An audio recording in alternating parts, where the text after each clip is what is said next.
redesign our African curriculum and make sure that what we have in the system is a system meant for Africans only and not meant for the Western world. Like, so long we work on trying to redesign this African concept, making our curriculum itself Afrocentric, then our desires as Africans shall be obtained. Ladies and gentlemen, I hope you've enjoyed Mr. Salifu's speech, and we do promise to have more of his kind today. Notwithstanding, to avoid wasting more time, we will take you to the biography of our third speaker, who will be Ayim Tracy.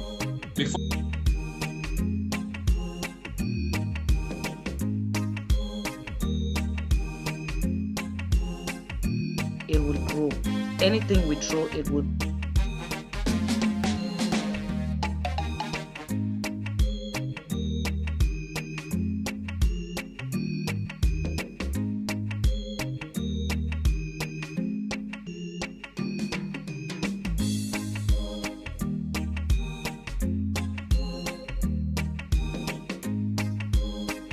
We've done everything wrong.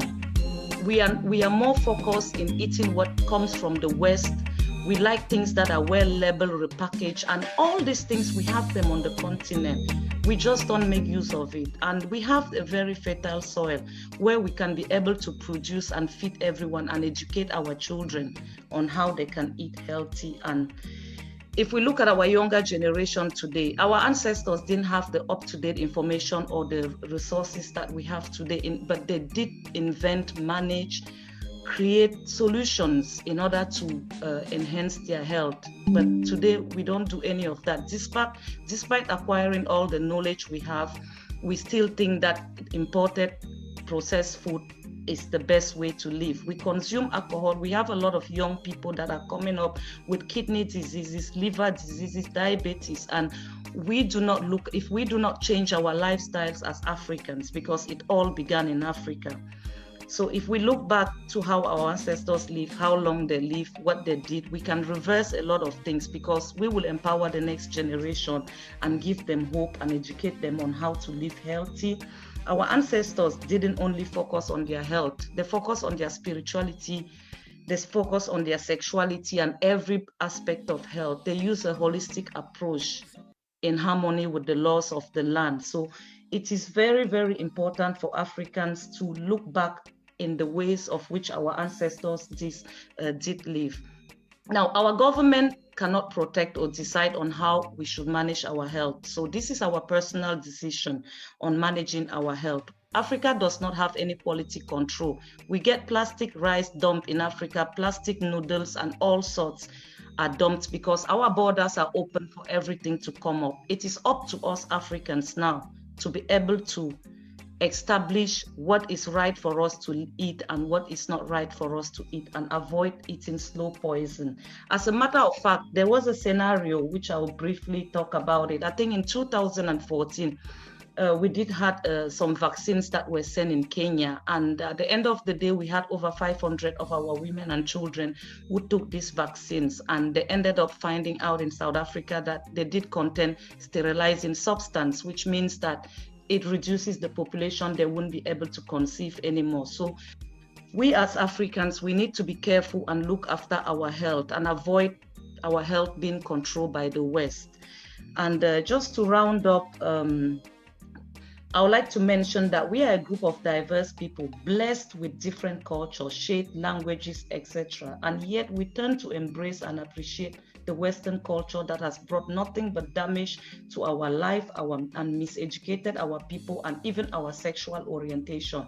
We hold the richest and oldest history and artwork. Our ancestors have no access to this amount of information, and they have paved the way for us using the available resources we have today, combining it with our African ideologies and coming up with local solutions so that we can be able to feed the next generation that would be probably over 2 billion in 2050.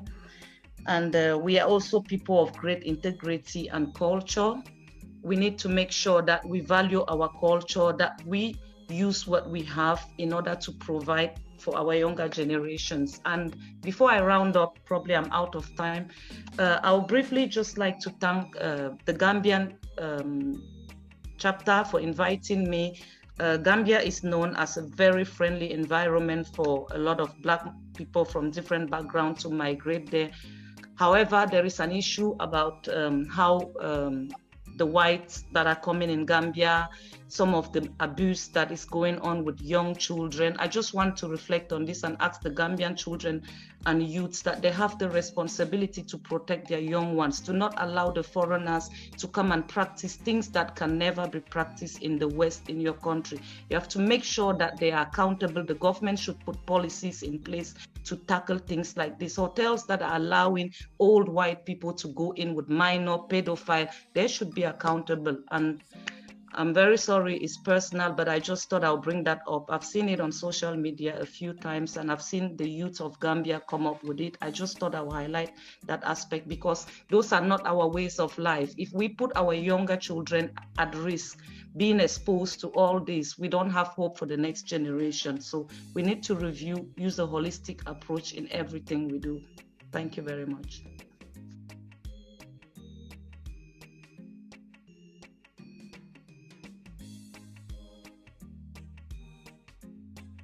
Integrity by this great man of wisdom. To make sure that we do not confuse Zambia with Gambia, Gambia should be officially referred to as the Gambia. And that is why officially Gambia is referred to as the Gambia. I'm very happy to be speaking to you who are from the Gambia, the home of many beautiful things.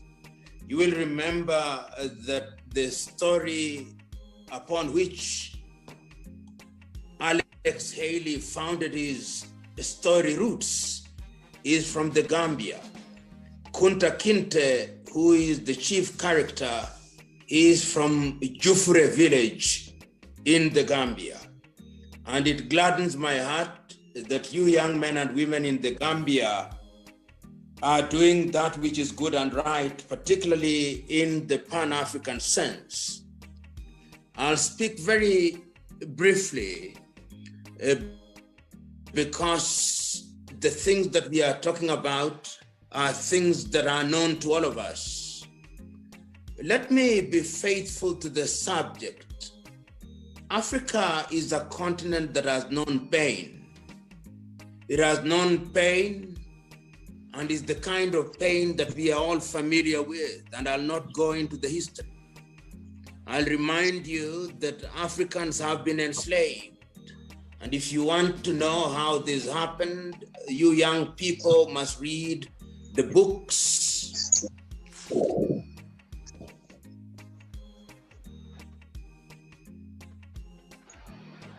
There's a technical hitch there. As I was saying, and I hope I'm being heard, if you want to know the pain of Africa and how she was enslaved, I encourage you to read the works of Senegal's Cheikh Anta Diop. It will give you a story of how we were enslaved. But we are not here to talk about how enslaved we are. We know all that. We also know how we were colonized, and I'm not just about to talk about the history of our colonization. You know all about that. We also know how the neo-colonial project has been alive and well. I'm not going to talk about that. I'm going to be more contemporary and to ask the valid question: how do we solve our problems now? At the foundation, you know that our focus is now on agriculture, health, education, innovation, and of course, the arts. We believe that if we focus on all those critical things, we are going to liberate Africa. But in order to achieve that, we must deal with the basics first. And I'm going to give you a number of examples, if only to tell you what we must do. The first thing that we must do is to re-educate ourselves, because I think that the colonial project miseducated us. And we believed, or we were made to believe, that the only good thing that we have must come from Europe and America, and that everything African is inferior. We must exercise the ghost of low self-esteem. The great Nigerian singer Fela Anikula Pokuti has sung a song which I urge you to listen to. Teacher, don't teach me nonsense. And what Fela says is that we must interrogate the things that we are taught. The lady who spoke before me and talked about how young Gambians are being misused by tourists from Europe was spot on. We must preserve our dignity. We must not embrace tourism if the tourism that we are embracing is sex tourism. So the first thing is education. And that education must be the kind of education that changes us inside out. It must be the education that tells us that we Africans are capable of achieving things. We must not be in the position that when we want to do things, we are writing proposals to Ford Foundation, Konrad Adenauer Foundation, Oxfam, and all those other things. There are enough Africans in the continent who can support our initiatives. And we at the foundation have never received and will never receive money from anybody in the world if that kind of money is meant to subjugate us, because we believe that our intellect is indeed our means to salvation. So today I'm telling us, and I've seen a comment there, that the education that we embrace must be holistic education. The education that makes us not only possessors of certificates, but possessors of knowledge, and not just knowledge, the knowledge that enables us to change our environment, to change our societies, and to change ourselves in a positive way. We can do it and we can achieve it. Once we have done that, and the ladies in this forum, excuse me, but I'm going to say this. We must do certain things that are symbolic. And one of the campaigns that I know we are leading in Africa, our ladies should stop using skin bleaching products. Because when you bleach your skin, you are saying to God and to man that God was wrong in creating you black. How can it be that when a car is black, it is considered the best? When a suit is black, it is the best. When shoes is black, it is the best. And when we are black and we are not actually black, then it is considered inferior. Don't you see a conspiracy in that? Our women, stop bleaching your skin. Number two, our women, stop wearing wigs. God, in his own wisdom, having placed us in the tropics, gave us hair that he considered to be suitable to protect us from the elements. Why are women wearing hair from dead women in India, or women who are shaving their heads to their gods? Why? If only our women would stop wearing fake hair from today, it would kill a multi-billion industry. Do you know that the hair industry in Africa is nearly 34 billion United States dollars, bigger than the economy of Burundi, Rwanda, South Sudan, and Eritrea, and the Democratic Republic of Congo combined? Stop doing that. Stop using red lipstick. What do you know they are made from? I'm suggesting to us that we must believe in ourselves, because when we believe in ourselves, then that is the beginning of self-realization. And I look forward to the day when that is going to happen. I believe also that our young men and women must be in the area of the arts.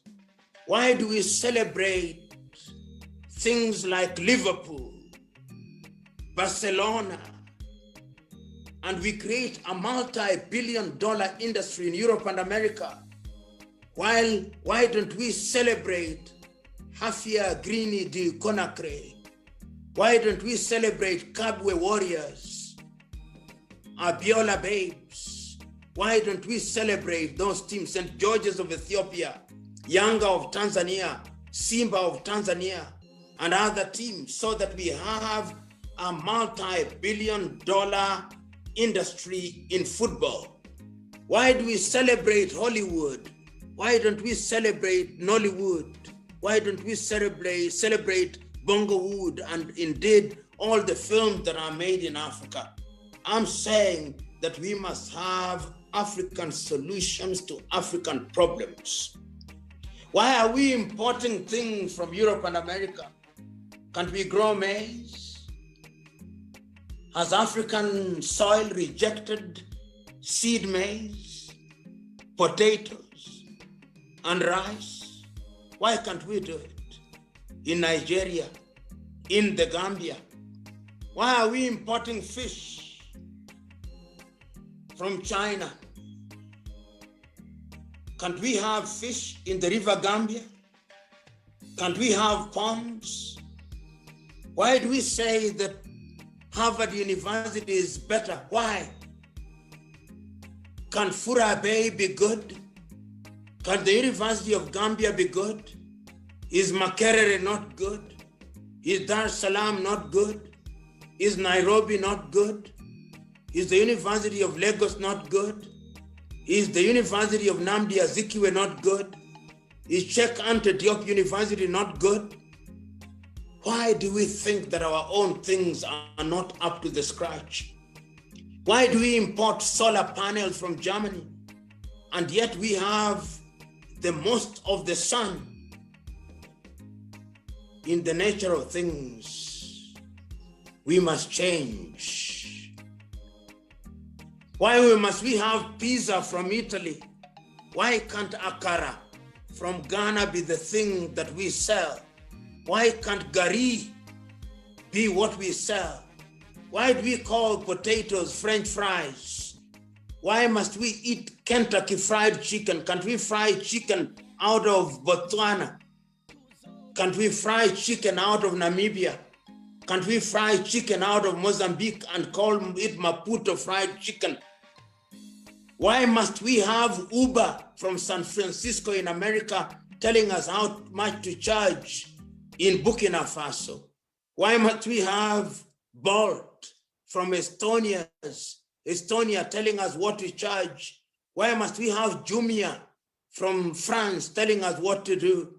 Why must we drive Peugeot and Mercedes-Benz and Porsche and Bentley? Don't we know how to make all these things? We can do all these things. But what we must do is to liberate our minds. And that to me is why God in his majestic and divine wisdom perhaps allowed COVID to come about, because COVID has now closed the continent of Africa. The African leaders who, when they as much as coughed, would run to London, Paris, Madrid, Washington, now can't go there. They are in the continent. Our young men and women who, out of frustration, were swimming and dying in the Mediterranean Sea can't swim no more.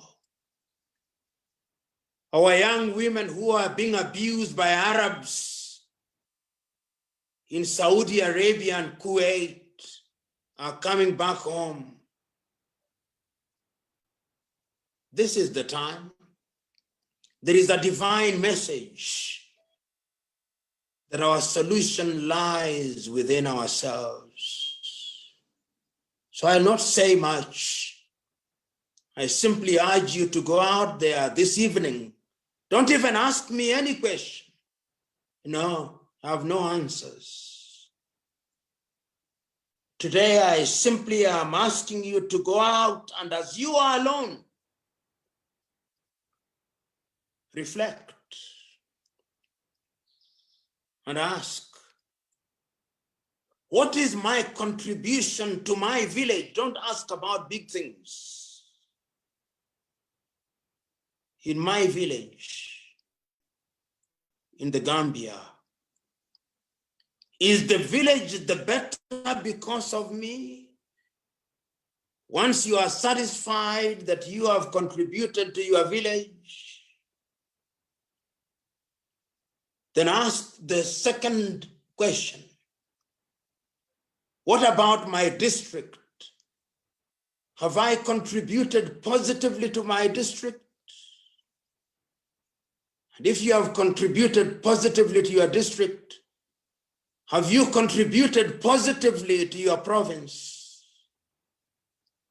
And if you have answered that question in the affirmative, have I contributed positively to the Gambia?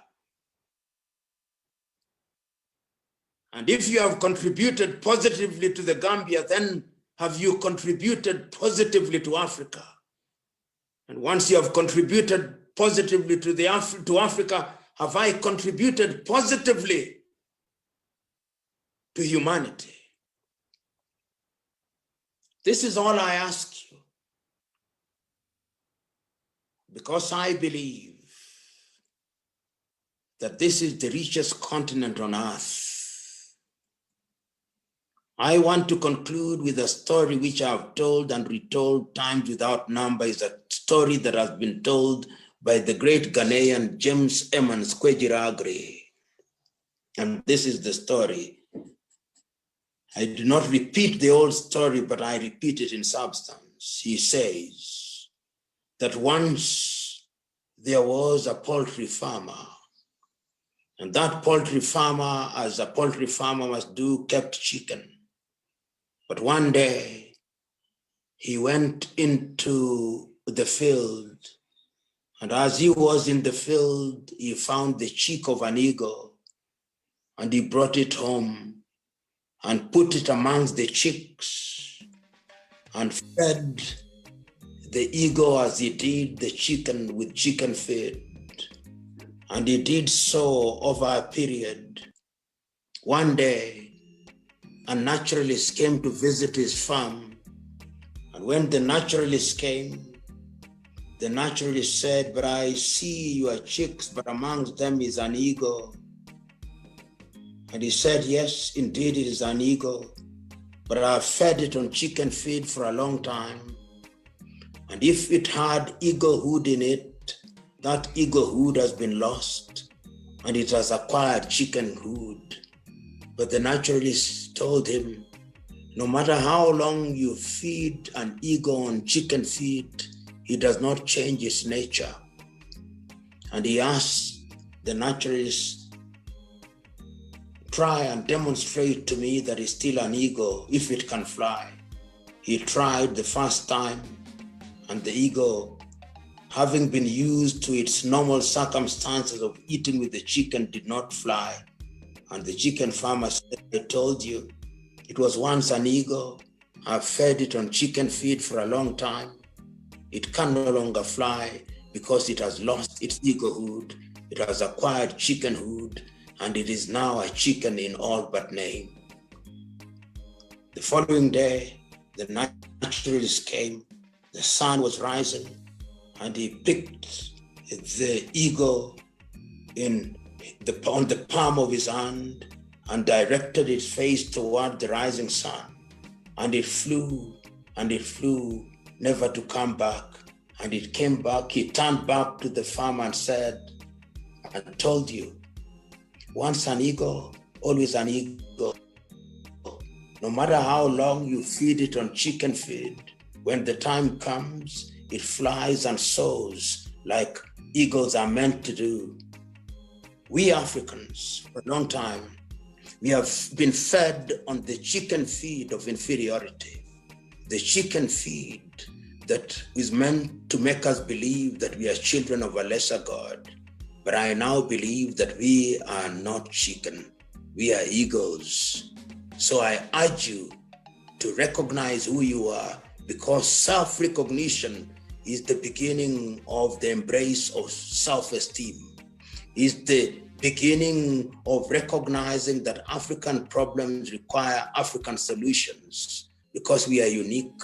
When the Europeans were living in the caves, we are building in Monomotapa Empire.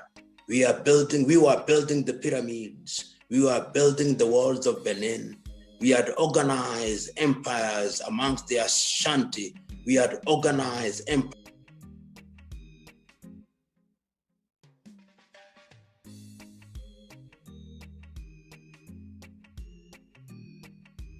amongst the Zulu. We had organized empires amongst the Baganda. We had organized empires amongst the Bachwezi. We had organized empires amongst the Ovambo and the Ovimbundu. We had organized empires amongst the Herero. We were organized. We knew astronomy before the Europeans came about with their astronomy. The Dogon in Mali could predict where the stars would go. We are the beginning. That is why they burnt our pyramids. That is why they burnt the libraries in Alexandria. That is why they destroyed Timbuktu. That is why they came to destroy us. But as I am telling you now, we are not children of a lesser God. The Greek philosophers, whether it was Pythagoras, whether it was Sophocles, whether it was Aristophanes, came to Africa. You ask, why is it that in all the holy books, all their holy men had a stint in Africa? If it was not the Lord Krishna, if it was not Socrates, Socrates learned his wisdom from Orunmila, from the Yoruba tribe. If it was not Abraham, he came to Egypt. If it was not Jesus Christ, he came to Egypt.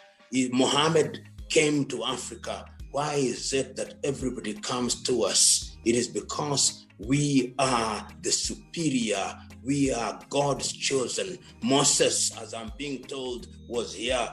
Everybody sojourned on this continent, and we have no reason to be inferior. So you young men and women, you are the young suckers of whom Chinua Achebe said, you are the young suckers who will grow when the old banana dies.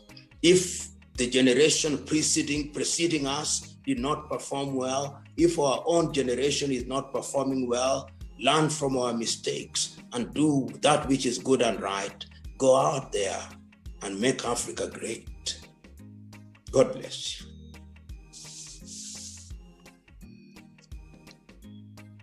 Ask me no question. God bless you too. God bless you to our able patriotic of Kenya. We, the young Africans and the young suckers who will go when the old banana dies. I believe this word alone tells us who we are as Africans. Tells us to realize that Africa needs us to have what we call as the selfless agenda, meant only towards achieving the desires of Africa. So, honestly, the words today are so touching to us as young Africans, as we remain to answer the unanswered question that you asked us.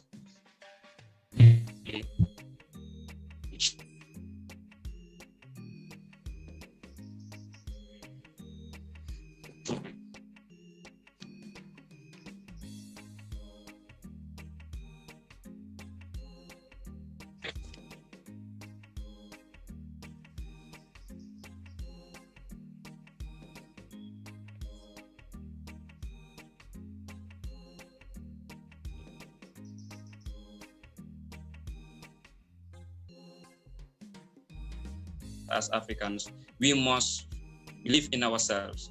We must play our own part towards our own development. And we must also realize that when the old banana dies, we shall rise and we shall make sure that their struggles are achieved. Ladies and gentlemen, without much ado, You can ask your questions through the chat box, and we shall take you through the speech of Mr. Hazum Sise. From there, we shall take our questions on board. I therefore, I seek your indulgence before Prof leaves. I know the members may like to ask him some questions. So if he endeavors to at least be with us for some time, then we'll be grateful of that, please, Amos. Fatmata Kijalo, could you please take us to a brief history of Hamid Mam, Honorable Hazum Sise? Okay, thank you. Welcome, Mr. Hazum.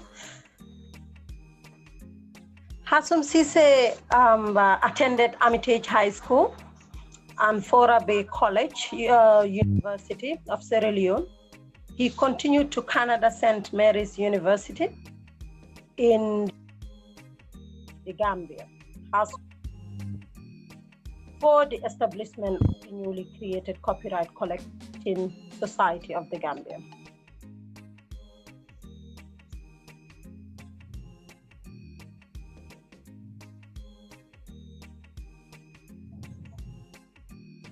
We have abandoned them. We have to revive them. Yes, because we had always settled our issues before the colonialists came.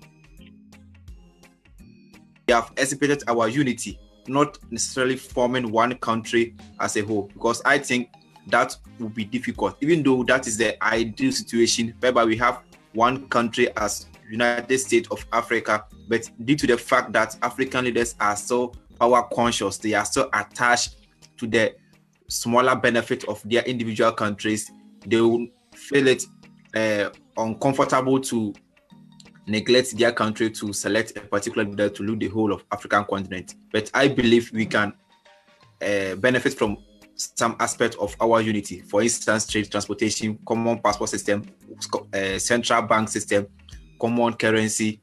For instance, the ECOWAS is trying to have a common currency, which is the ECO. I believe other regional blocks in Africa, for instance, the SADC and other East Africa countries can have a common currency, which in the long run, we can have a common currency for Africa without necessarily having a particular leader to lead the whole of African continent. Thank you.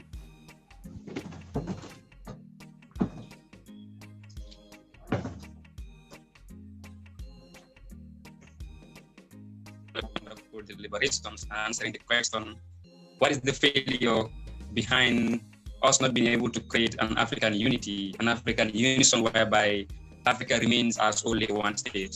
Ladies and gentlemen, we have more questions on the table. Though we are running against time and the event will end by 1 o'clock, we still have 27 minutes more to go. Therefore, I will take another question, and then this is asked by Lamin Sane, our able Secretary General. However, the question is addressed to Professor Lumumba himself, and he is still not with us.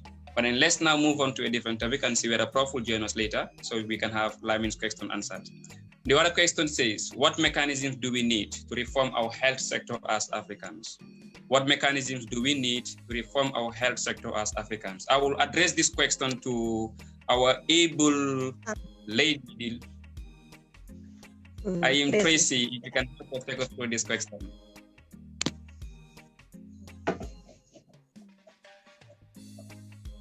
Hello, can you hear me? Yes. Can you hear me? Yes.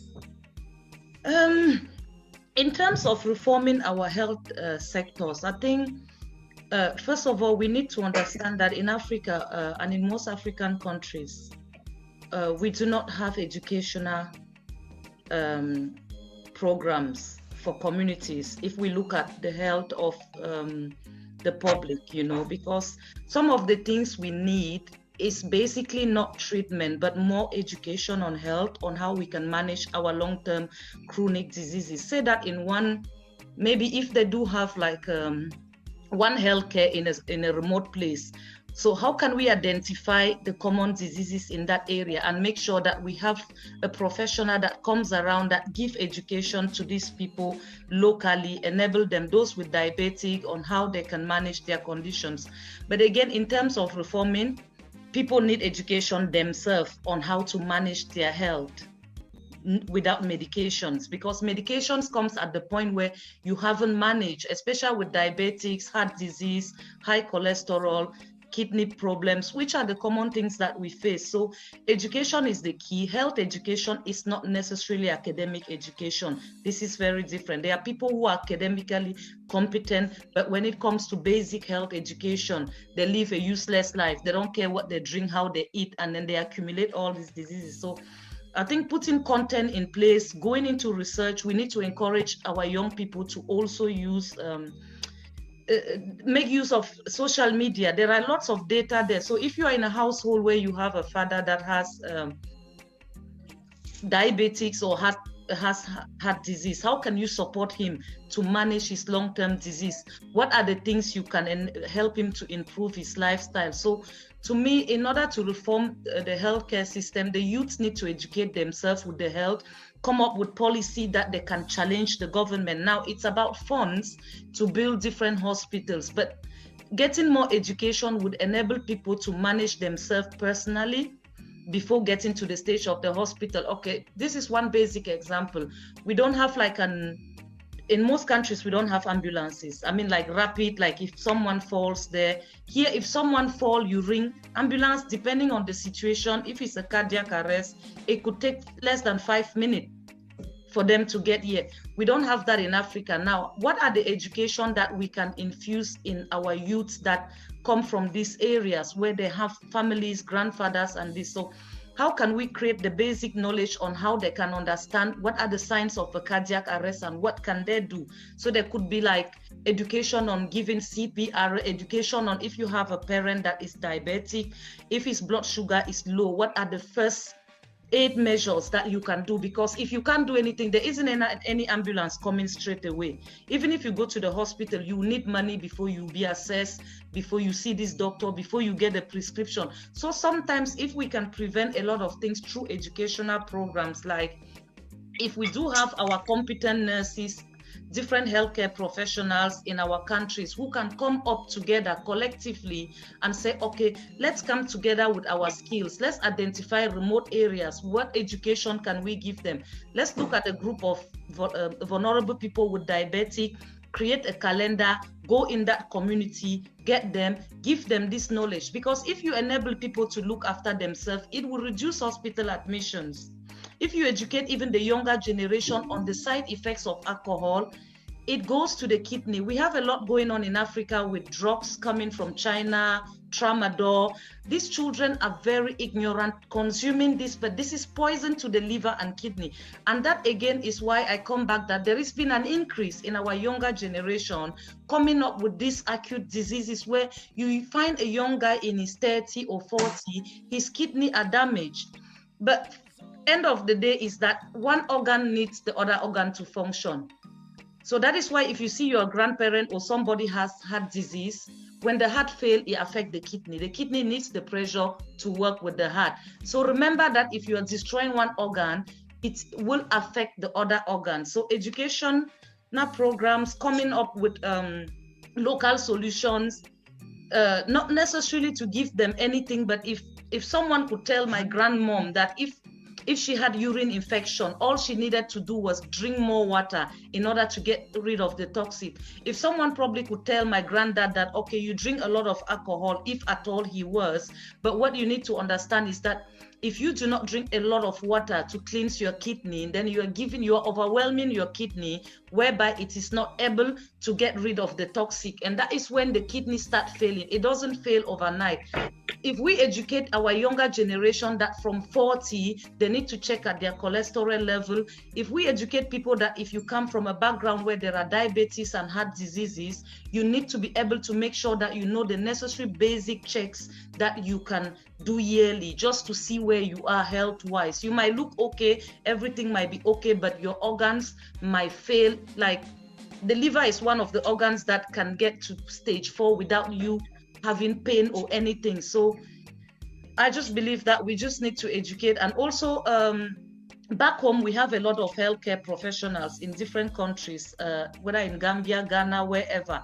So if we want to talk about our government to reform healthcare settings, it isn't much about building the healthcare settings, but also educating the people. So how can healthcare professionals come together in the diaspora or back home and say, okay, let's take charge of the health of the people of our community.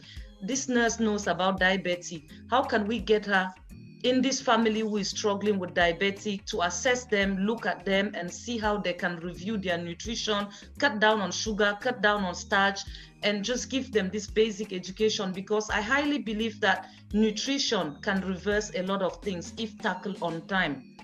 I did have a scenario which I was going to mention, but I think I forgot. So I was following one of these doctors on Facebook, and he's a consultant in the US.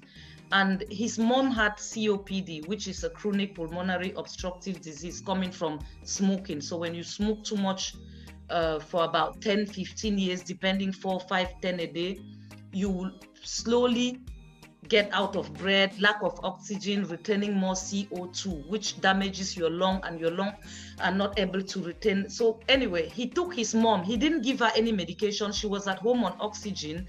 What he did is that he took his mom again in the nature. He rented, they have farm places here where people, because healing comes with environment and with different factors. So he took her away, put her in a nice farmhouse. He went on her diet for the first 4 weeks. He fed her only with organic fruits, vegetables, and selected grains. Within 2 weeks, she came off oxygen. This is someone who has been on oxygen, relying on it to breathe. The more it went on for about 8 weeks, and her oxygen saturation was better, her diet changed, and it did sort of heal some of the dead cells in her body. So, sorry, probably my answer is too long, but I think I've touched more than the points you wanted. But I can only encourage us: healthy eating, education. If you come from a background where there are different long chronic disease, there are different factors. You have health related diseases coming from your parents' inheritance, genetic. You have environmental factors, which is from we also have lifestyle from eating and drinking. So if you assess your situation, even if you're not a drinker or smoker, but you come from a family where they have diabetes or heart disease, so you need information to look after your own health, but also to help your own family members managing their long-term diseases. Thank you.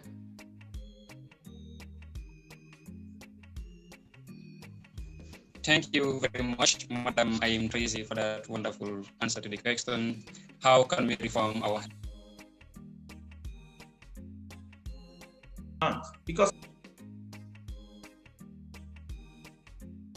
precise and also an amazing answer to the question. Buba Kamara, we are running against time. We've seen your presence, but then, ladies and gentlemen, we are sorry for wasting your time today.